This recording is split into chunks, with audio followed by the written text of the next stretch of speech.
Most micros can make sounds of some kind, even a little handheld job like this one. Today we're going to be looking at how some micros can be used to generate music and speech. And we're also going to start looking at languages other than BASIC. Well, the writer of the music we heard at the beginning of the programme, whose fingers were indeed trembling over the keyboard, was David Ellis. Well, you were making some fairly sophisticated sounds there, but let's start with a simple sound on this machine. Yeah, sure. Well, firstly, let's actually think about what makes a simple sound. You've got three things, really, to consider. Firstly, there's the pitch, how high or low the sound is. Then there's the duration, how long the sound actually goes on for. And then there's the volume, how loud it is. Now, on the BBC microcomputer, we've got a command called sound, and this enables us to assemble the ingredients to make a simple sound. Well, first of all, we have to think about which channel of sound we want to use, because the BBC Micro actually produces 4 sounds through 4 channels, because there's a sound chip buried deep beneath the cover of the machine, which is beavering away producing these 4 sounds. So first of all, let's go for channel number 1. They're numbered 0 to 3. That's right, yes. Next we come to the volume. Well, the volume can be from -15 up to 0. -15 is in fact the loudest. It's a bit unfriendly, but you get used to it. Makes some sense. That's right. Well, we put in -15 there anyway. Then we come to the pitch. Well, I'm going to put in the value of 4, and 4 in fact is middle C, halfway up the average piano. Next we come to the duration. Well, I'm going to put in 20, which is a sort of reasonably short length. And then when I hit return, we'll hear the sound. It's a long way from being music. Yes, it's pretty boring. The point is, if you're writing a simple little tune, a tune is actually made up of sounds of different pitches and different durations strung together in what you hope is a reasonably interesting way. So let's do something like that. In fact, what we're going to do is write a program which will change just one of the parameters in the sound command, in fact, pitch. So I'm going to write a simple 4-next loop going from 0 up to 200. And they're going to go up in steps of 4. And that means that the sound that you actually hear will go up in steps of semitones, i.e. producing a chromatic scale. That's rather like going through all the keys on a piano, including the black notes. Absolutely right. OK, so on the next line, we then put in our sound command, and we go sound 1, the same channel, the same volume. Then we put in the name of the variable, pitch, and finally the duration. And I've selected 2, which is so it can be nice and short. And then finally, on the last line, we put next pitch, just to complete the loop. And then we can run it.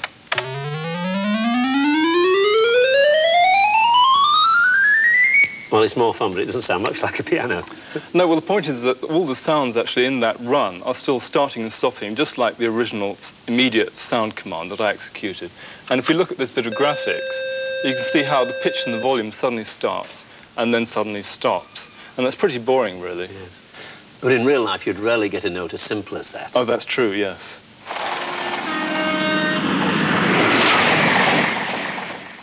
Well, we can look at that train again on some graphics I've got. I think this is a 440 from Paddington coming along.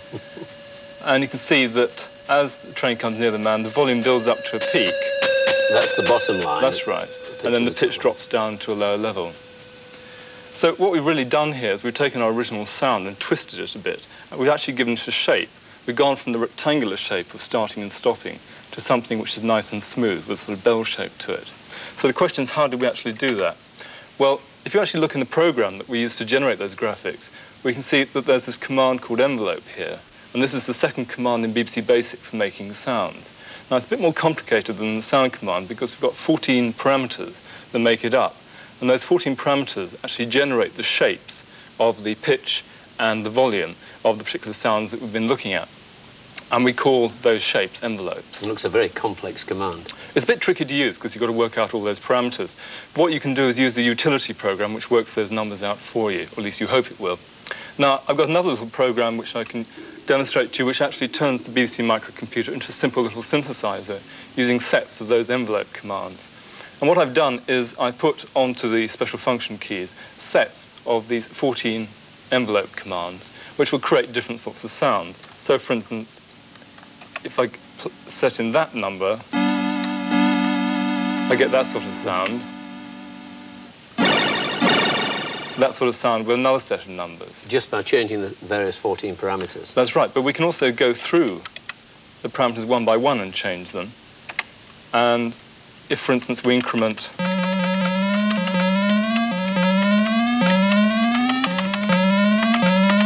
you can hear that the the sweep of the pitch It's changing. varies as Yes. I change that number. Now, I can play 3 notes at once on this. It's great, isn't it? But the problem is that entering music from a typewriter keyboard is not a very easy way of putting music in. And I've got a more sophisticated setup that I use over here. But in principle, it's pretty much the same as the other machine. You've got a microcomputer here, a disk unit, a display, and an input device. Yes, that's true. This time you've got some additional hardware, which is really a souped-up version of the sound chip, which produces 16 channels of sound. And the input device this time isn't a typewriter keyboard, but a proper music keyboard. Now, the point about this keyboard is it doesn't actually produce any sounds. What it does do, though, is it produces data, which is sent down the ribbon cable into the computer. And that data corresponds to the notes that are played on the keyboard. So if I play, then I've just sent information into the computer corresponding to that chord. So those are on-off switches, just the same as those are on the keys on the ordinary micro? Yes, that's absolutely right. Now, the point is, if I can actually play a line of music on the keyboard and send that as data into the computer, I can then record that data in the computer's memory. And then I can access that data out of the memory and play it back with an instrument. So we're recording the notes, or numbers, in fact, into the memory, and then we're taking the numbers back out of it, and then putting our envelopes and so on top. So let's just try doing a bit of recording with this.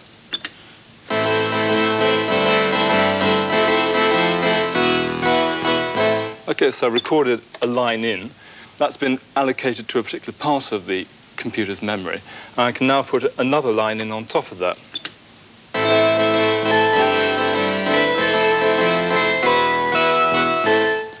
And then I can put a third one in on top of that, the tune.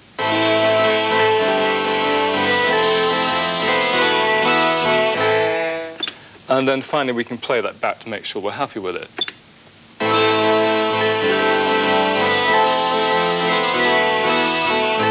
That's great. Now, the important thing to remember is that all you recorded into the computer are numerical representations of the notes played on the keyboard.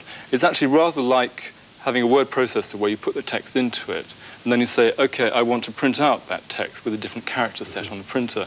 So I can now take a line of music and play it back out of the memory with a completely different sort of instrument. So let's do something like that.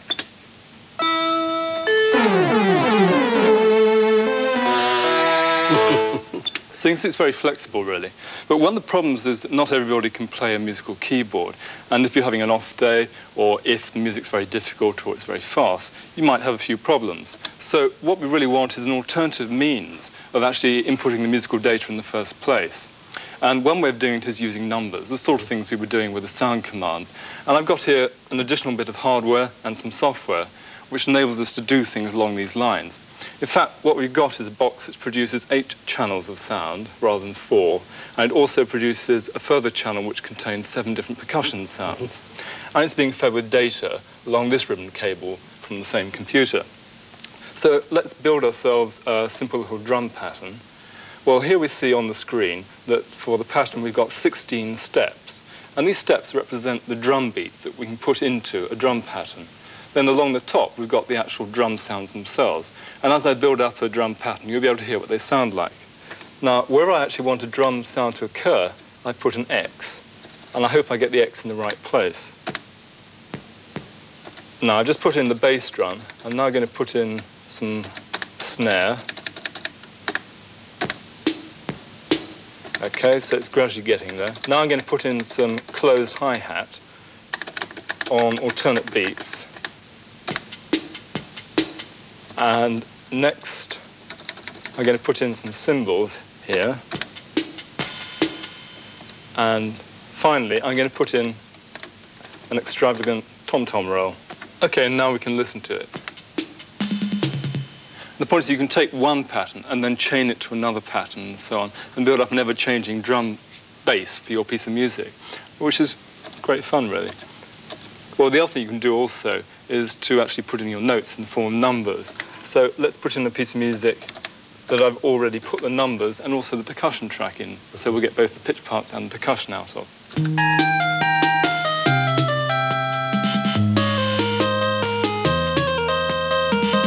That's absolutely terrific. But you haven't actually played anything there. You've actually just put numbers into the machine That's itself. right, it's all by numbers. And of course that means that if you've got something which is very difficult, you can do it with numbers instead. I see, yes. And so far we haven't produced any music notation at all. That's true. Well, I've got another program which I can load up. So if I just load that, if you look at the screen, you can see we've now got 2 staves on it. And when I play the keyboard, the music played on the keyboard will then actually appear on the screen as real musical notation. So when I press the space bar, I'm given a metronome which I have to play along with.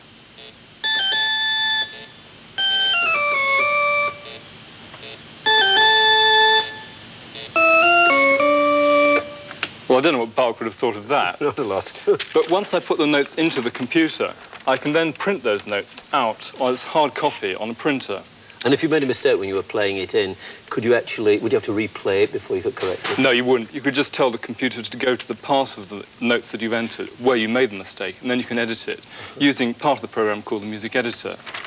In fact, over here, we've got a slightly more sophisticated music editor, which allows us not just to enter and edit one part of music, but in fact 3 pitch parts and the percussion part as well. Let's have a listen to it.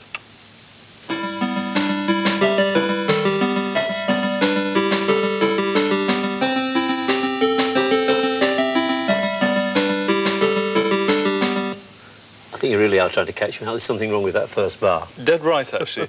That C there should in fact have been a B, so I've got to edit that. And so we now take our editing cursor down to the bar where there's that incorrect note. And now I take that bar into the edit part of the display, and I want to correct that C. So I take my edit cursor along to that position, and now tell the computer to replace that C with a B. And you can see it's now put right that incorrect note.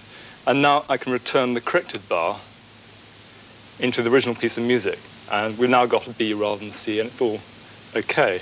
So now I can play that to make sure. Yeah, that sounds okay now, doesn't it? It does, yes. So how long is it going to be before you can type in a whole score for a complete symphony orchestra and then play it back in our own homes? Well, sticking my neck out, I'd say 2 to 3 years will give us a micro, which will be the all-singing, all-dancing machine, and be cheap and easy to use as well. And how long is it going to be before you can get singers on it and replace Pavarotti and people like that? Well, actually, we can already do that because you can buy as an add-on for the BBC Micro a speech chip, and we can just try having a go with that. We use the sound command as before, but we use a different channel. We use channel -1. And we now have to put in the number corresponding to a particular word, because inside the micro there's a ROM which contains about 200 or so words. And each word has a particular number given to it. So let's choose, say, 179, which corresponds to the word computer. And we'll put that in, and then finish off the sound command. Computer. Well, did you recognise whose voice that was? Well, it sounds a bit to me like a computer imitating a human voice. Well, actually, it's Kenneth Kendall's voice that's encoded in the speech ROM in the computer.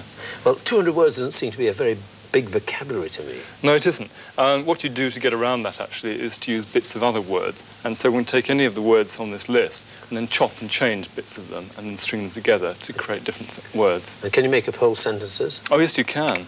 And now for something completely different. Well, I think it'll be a long time before that's reading the news. Yes, I think so. Thanks a lot, David. In earlier programmes, we've written little bits of code in BASIC. And as we've seen, for some applications, BASIC is very hard work. And it often helps to use a program written by someone else or even a different language. For many serious and advanced applications, we want to be able to communicate with the machine in a language which is related to the job we want to do, whether it's the language of the musician or of the steel worker.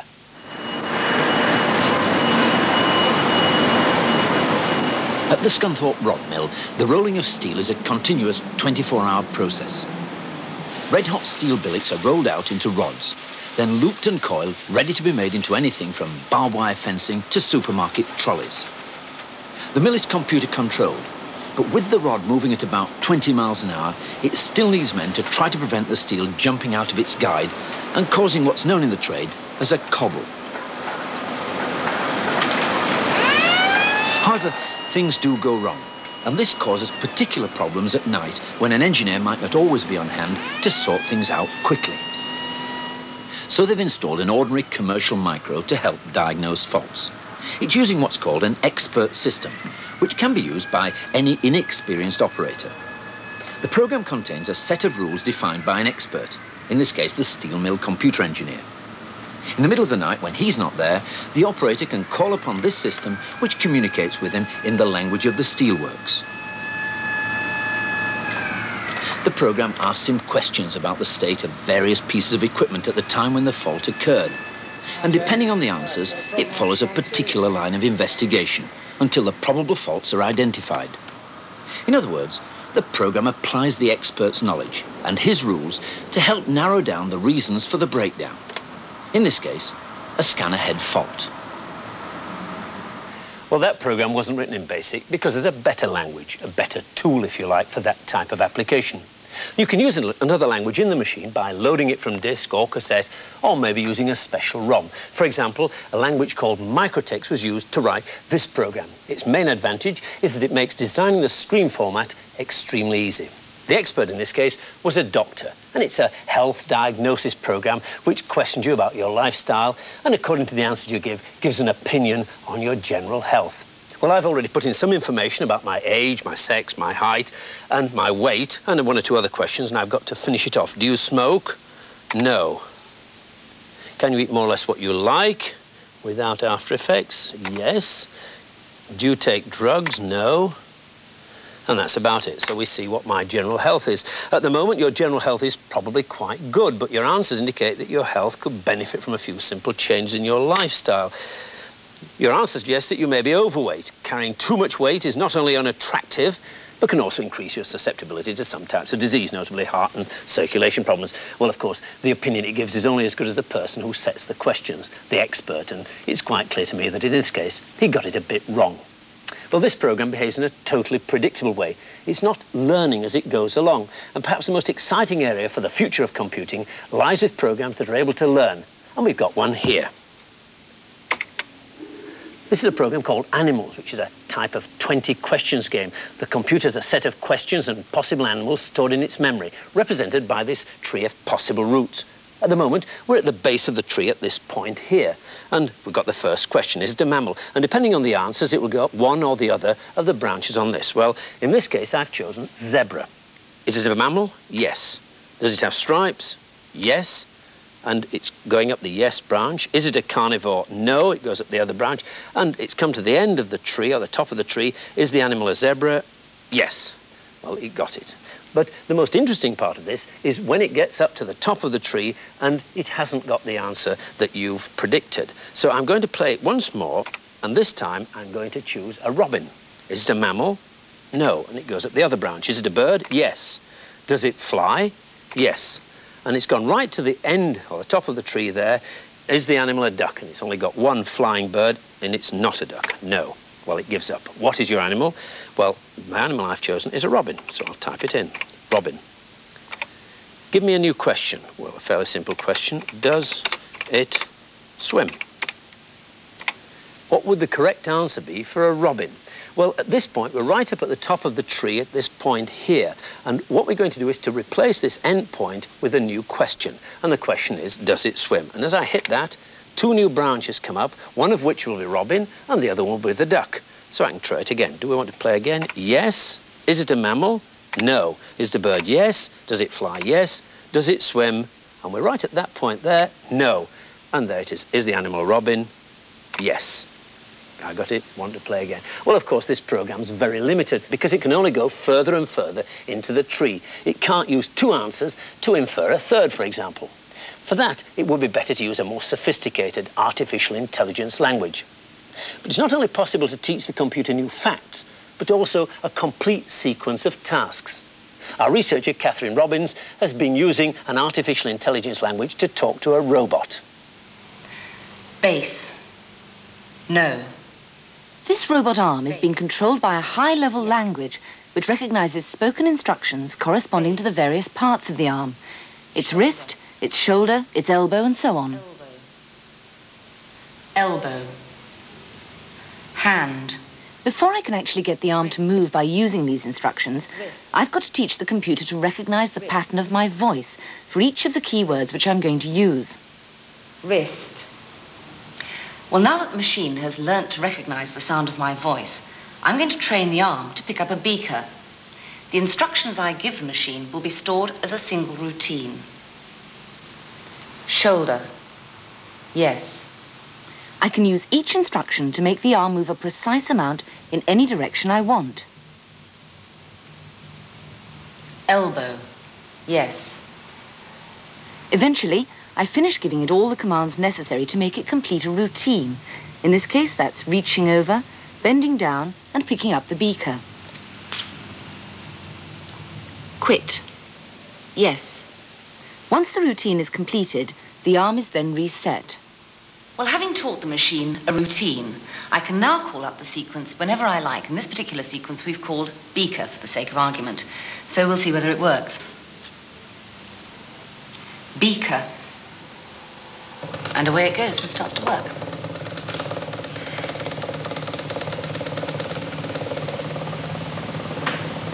I could also teach it other routines, such as put and box.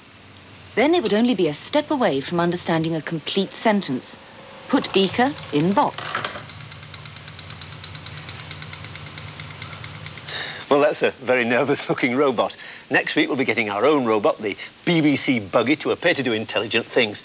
And we're looking at how we can link the computer to the real world, sensing what's going on and controlling equipment. Is that all it does? Well, see you next week.